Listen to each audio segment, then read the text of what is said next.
The Wolf and the Seven Little Goats. Once upon a time, in a distant peaceful land, a mother goat and her 7 adorable children lived happily in a cozy cottage near the forest, where laughter and love filled the air. One day, the mother goat needed to fetch vegetables from town. Before leaving, she warned her kids about the big bad wolf lurking nearby. "Dear children, I must go to town. Remember, never open the door to strangers, and beware of the big bad wolf. He won't spare you if he comes." The 7 little kids responded harmonically. Yes, Mother.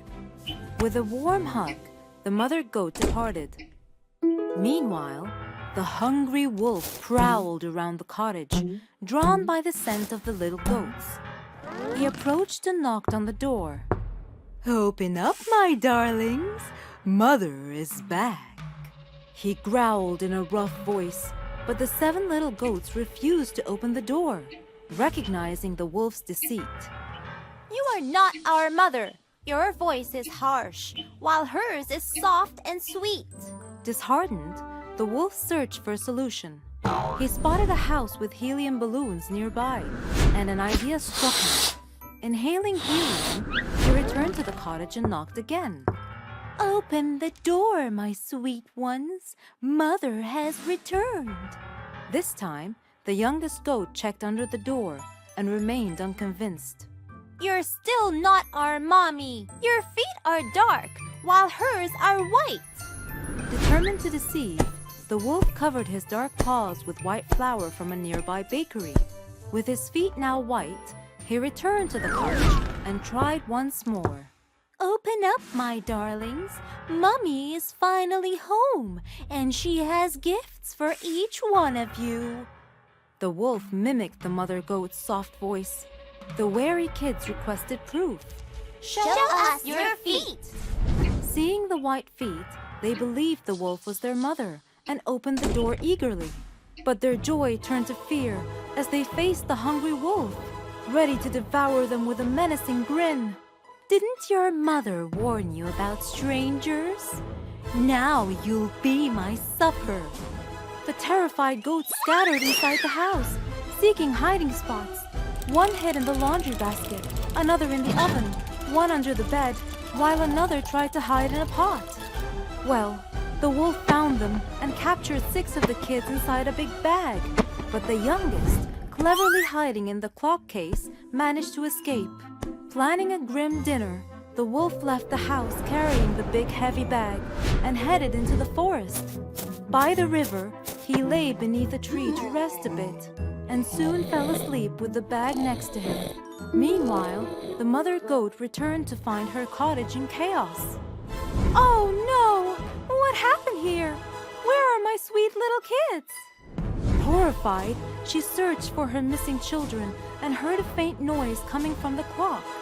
Upon opening it, the scared baby goat leapt into her arms. Determined to rescue her other kids, the mother goat went out in pursuit to find the wolf. She spotted him sleeping beneath a tree, with the bag of captured goats beside him.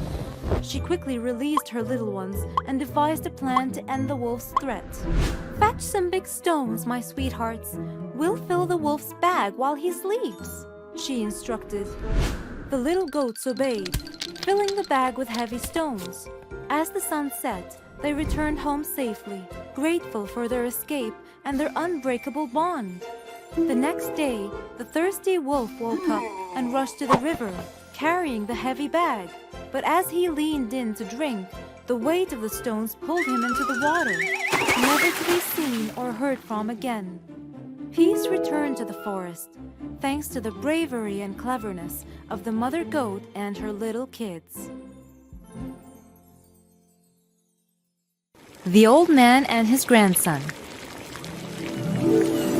Once upon a time, in a small village, lived a single father named Jack, affectionately known as Jack the Jolly, due to his perpetual cheerfulness. Jack adored his son, Hansel, and ensured he had a happy, love-filled childhood, never letting him feel the absence of a mother. He cooked, played games, and comforted the little boy when he felt sorrow. making sure Hansel always felt cherished and secure. Hansel grew up to be known as Hansel the Handsome. His charming looks and kind nature earned him this nickname.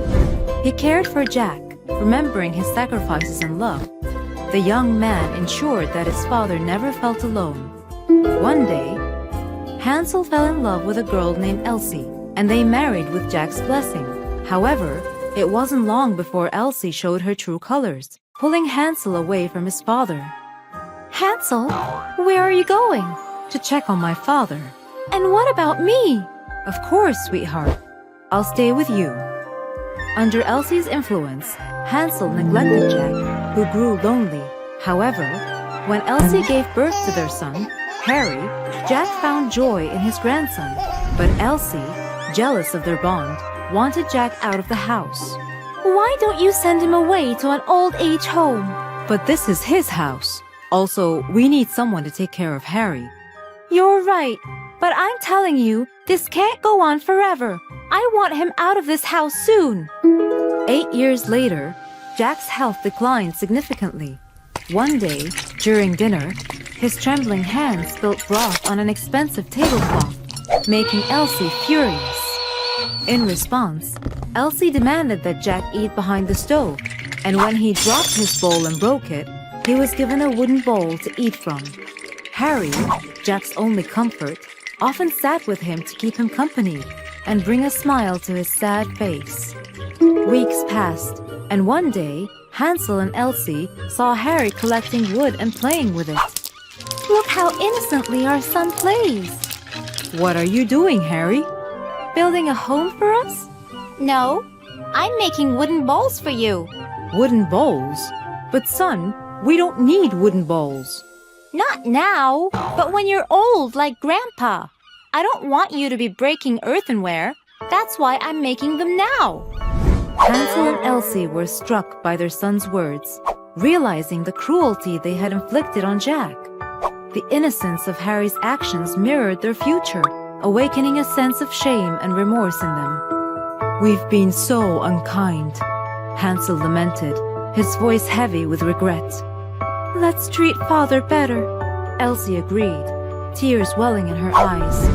Their son made them realize that one should always take care of his parents when they are old, or they take care of him when he is young.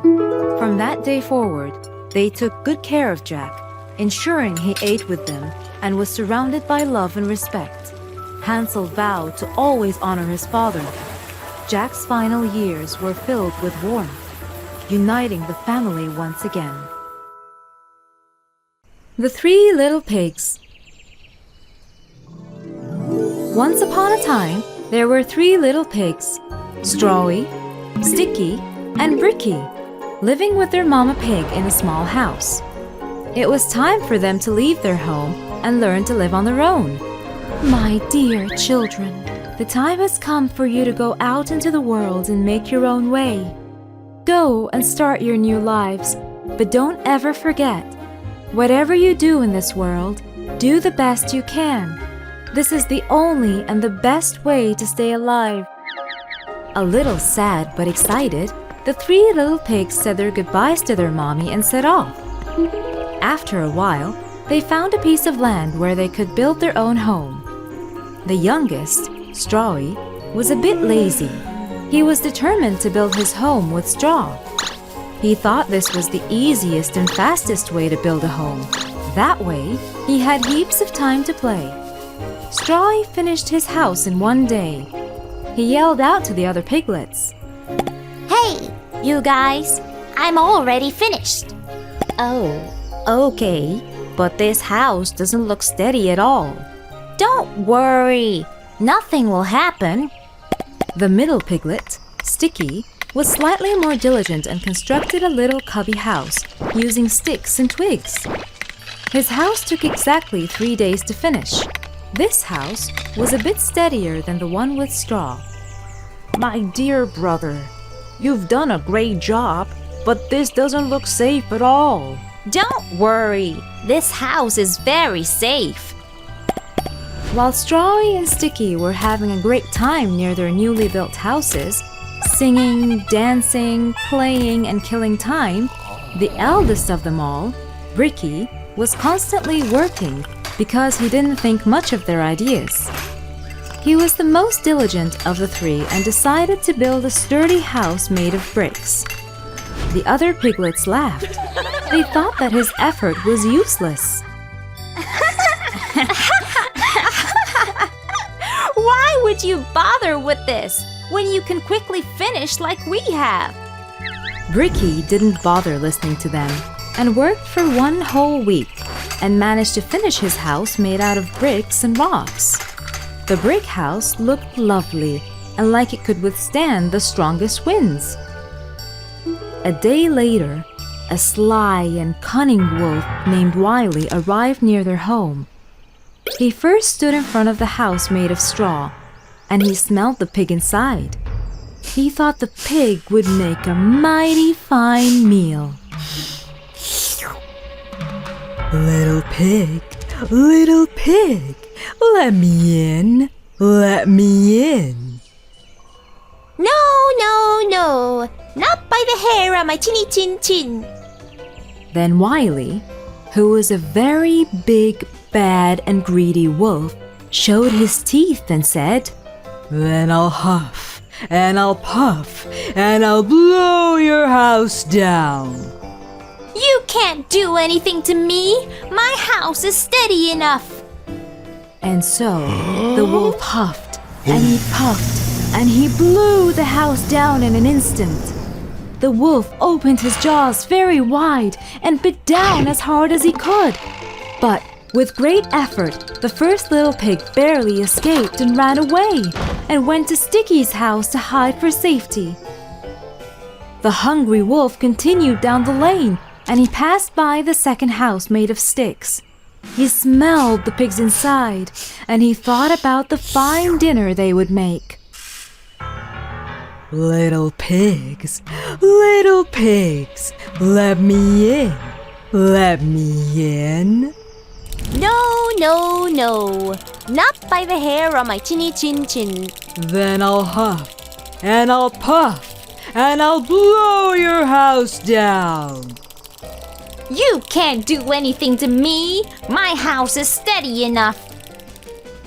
The wolf huffed and he puffed and tried to blow the stick house down, but it took a bit more effort. Eventually, he succeeded. His big jaws clamped down on nothing but air, and the two pigs ran away and rushed to hide in Bricky's house, which was the sturdiest of them all. The starving wolf chased them and arrived at the third piglet's brick house, where he could smell all three of them inside. He knew that they would make a lovely feast. Little pigs, let me in, let me in. No, not by the hair on my chinny chin chin, said the third little pig confidently. Then I'll huff, and I'll puff, and I'll blow your house down. Don't you even try, you bad wolf. You cannot come in this house. Well, he huffed and he puffed. He puffed and he huffed. And he huffed, huffed, and he puffed, but he could not blow the house down. At last, he was so out of breath that he couldn't huff and he couldn't puff anymore. So he stopped to rest and thought a bit. Finally, being exhausted, the wolf decided to try another way to go in. He saw the chimney up on the roof and started to climb the tree. Hearing a scrambling sound, Ricky realized that the wolf was going to climb up on the roof and come down the chimney. The piglets quickly lit up the fireplace right under the chimney and got the biggest pot they had, filled it full of water, and put it to boil on the woods. The wolf barely climbed up the chimney and threw himself in a plop. With a tremendous splash, he landed straight into the boiling bucket. Yowie! He screamed and shot back up the chimney. The last the three little pigs saw of the big bad wolf was him flying over the treetops clutching a very sore tail. Mommy was right. Whatever we did in this world, we gave it our best. If you really work for something, it will be a success. From that day on, the two piglets were never lazy. They worked hard like their big brother and lived a happy and safe life in their strong brick houses. The Elephant and the Ant. In the heart of a dense forest, there lived a majestic elephant who strutted through the trees with an air of superiority.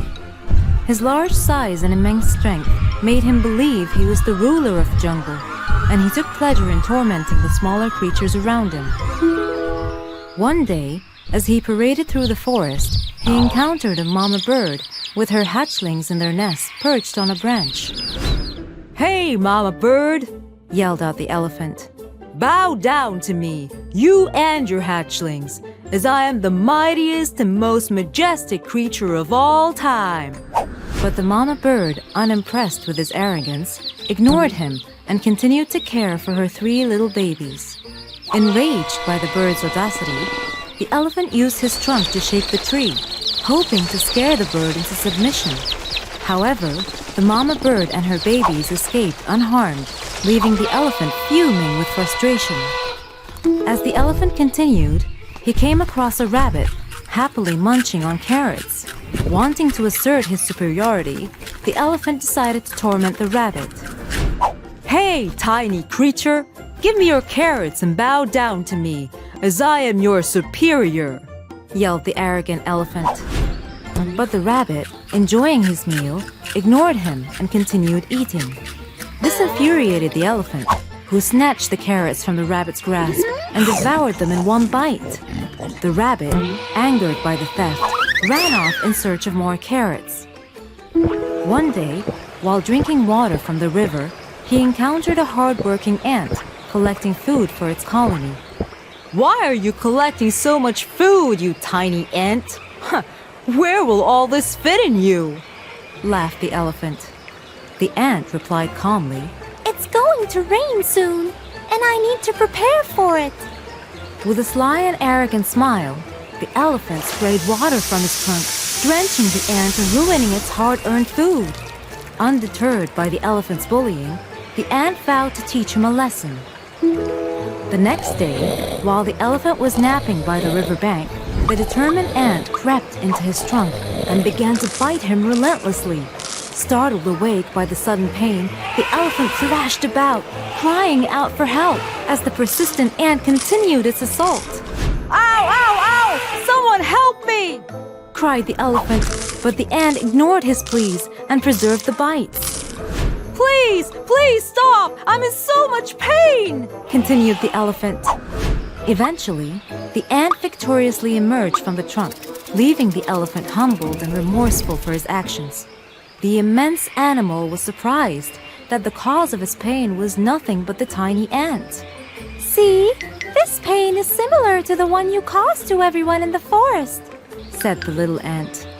I hurt you physically, while you hurt us morally. Both have the same power, though the moral pain effect will last longer, while your physical pain will fade shortly. So please, always be aware that we, little creatures, are also able to hurt you, giant one, but we just choose not to. Realizing the gravity of his wrong behavior, the elephant apologized to the ant, promising never to trouble it or any other creature in the forest again. From that day forward, he used his strength to protect and assist his fellow animals, earning their respect and admiration. And so, in the vast tapestry of the forest, the unlikely friendship between an elephant and an ant blossomed, teaching all who witnessed it that true strength lies not in domination or intimidation, but in kindness and empathy.